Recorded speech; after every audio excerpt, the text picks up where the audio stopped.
En Venezuela, el chavismo instala el Parlamento Comunal después de perder la mayoría en la Asamblea Nacional. Así lo han reseñado diversos medios internacionales, nacionales e internacionales, destacando que el presidente de la Asamblea Nacional de Venezuela, actualmente sigue siendo hasta el día 5 de enero, Diosdado Cabello, instaló el martes la primera sesión del Parlamento Comunal Nacional para, según dijo, reforzar el poder popular. La reactivación del proyecto, que había sido planteado por el fallecido presidente Hugo Chávez, se produce una semana después de que el oficialismo perdió la mayoría en la Asamblea Nacional en elecciones parlamentarias.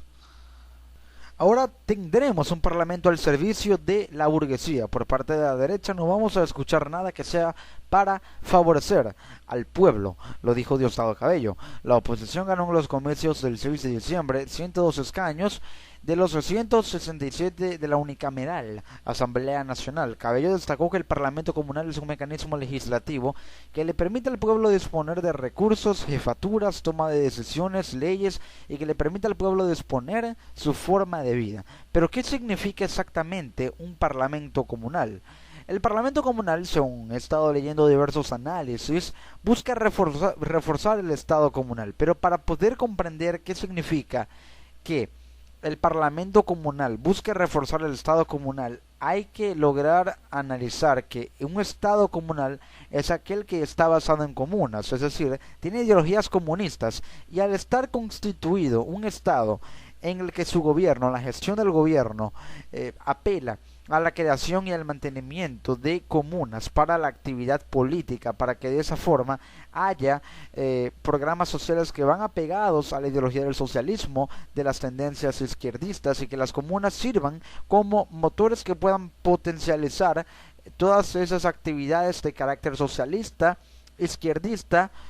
al fin y al cabo políticas que se llevan a cabo. Este estado comunal es, digamos, la clave del chavismo para poder mantener su base de apoyo político, y es que esta es una estrategia, esta creación del Parlamento Comunal es una estrategia para mantener estable la base de apoyo político del partido, el partido oficialista, que es el PSV, el Partido Socialista Unido de Venezuela, pero también sirve como una especie de laboratorio, por así decirlo, para gestar propuestas que estén apegadas y se mantengan apegadas a la ideología sociocomunista, una ideología comunista porque se ve gestada en comunas, pero sociocomunista porque tiene tendencias socialistas, y con lo que dice Diosdado Cabello acerca de que es un mecanismo legislativo que permite disponer al pueblo que al pueblo le permite disponer de recursos y jefaturas. Quiere decir que el gobierno va a hacer todo lo posible por suministrarle recursos al Parlamento Comunal o a las comunas integradas en este Parlamento Comunal para que puedan de alguna u otra forma legislar. Es decir, habrá, y la sede del Parlamento Comunal, cabe destacar, será en la Asamblea Nacional. Habrá comunas en la minoría oficialista, que ahora es de 55 diputados. Esto quiere decir que con una presencia tan poca o tan baja de diputados, mejor dicho, el gobierno busca aumentar ese capital político, ese capital humano político, con la creación de un parlamento comunal que, al estar constituido en comunas, va a permitir que, aunque no tengan poder ni facultad oficial alguna dentro de la Asamblea Nacional,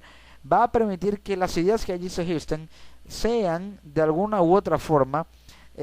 decisión de un pueblo que sigue apoyando al gobierno, porque sí, hay personas que siguen apoyando y siguen siendo adeptas al gobierno venezolano, al actual gobierno venezolano, al oficialismo, al chavismo. Y es que sectores opositores rechazaron, por cierto, la instalación del proyecto, que calificaron como una Asamblea Nacional paralela. Y mencionan que es paralela porque el gobierno no quiere,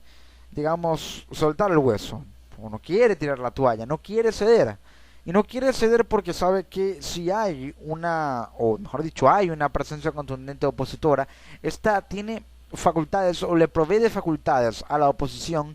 de una magnitud tal que no habrá instrumento legislativo alguno que pueda utilizar la asamblea o la minoría oficialista dentro de la asamblea para contrarrestar todo lo que la Asamblea Nacional promulgue. No tendrán poder de veto, y al haber un presidente, cuando sea electo, un presidente de oposición al gobierno, entonces el parlamento estará volcado absolutamente en contra del gobierno y se le hace muy difícil así legislar a una minoría que no le va a quedar de otra que llegar a consensos con la oposición para poder tratar de encontrar un punto intermedio, un punto de convergencia en las maneras de legislar y en lo que vayan a legislar, en las leyes que vayan a promulgar como asamblea, porque al fin y al cabo debe haber consenso y a pesar de que haya abstenciones o pueda haber abstenciones de votos en las sesiones que se llevan a cabo en la Asamblea Nacional por parte de la minoría oficialista, aún así seguirán siendo diputados y tendrán facultades dentro de la Asamblea Nacional a pesar de que sean una minoría. Y es que el oficialismo en Venezuela está muy golpeado y se ha prorrogado de hecho también el periodo legislativo, ya que durante la sesión parlamentaria del martes se oficializó el nombramiento de Susana Barreiros, la jueza que condenó a más de 13 años de cárcel a Leopoldo López, al opositor Leopoldo López, como defensora pública. Diosdado Cabello anunció un proyecto de ley para garantizar que Barreiros no vaya a ser destituida de su cargo cuando la nueva asamblea se instale el 5 de enero. Y es porque se le ha dado una especie de inmunidad que vía habilitante la asamblea está utilizando para que, al ser ahora defensora pública, poder mantener esa, digamos, línea política que el gobierno sigue dictando en cargos que no deben tener parcialidad alguna, pero que lamentablemente la tienen y no se evidencia tanto a voz populi. Hay que tener en cuenta también, según dijo el corresponsal de la BBC Mundo en Venezuela, que las distintas medidas del chavismo en los días posteriores a las elecciones parlamentarias son vistas por opositores y analistas como una manera de allanar el terreno a favor del oficialismo para el próximo periodo legislativo. También diciendo que la reactivación del Parlamento Comunal hizo que muchos recordaran una estrategia que el oficialismo ha aplicado cuando perdió alcaldías o gobernaciones, que es, según lo dice el corresponsal de la BBC Mundo, crear entidades paralelas con funciones parecidas para mantener vigente el proyecto revolucionario. Y es que al haber una Asamblea Nacional paralela, que es este Parlamento comunal, entonces el venezolano común piensa, el gobierno no quiere ceder, no quiere soltar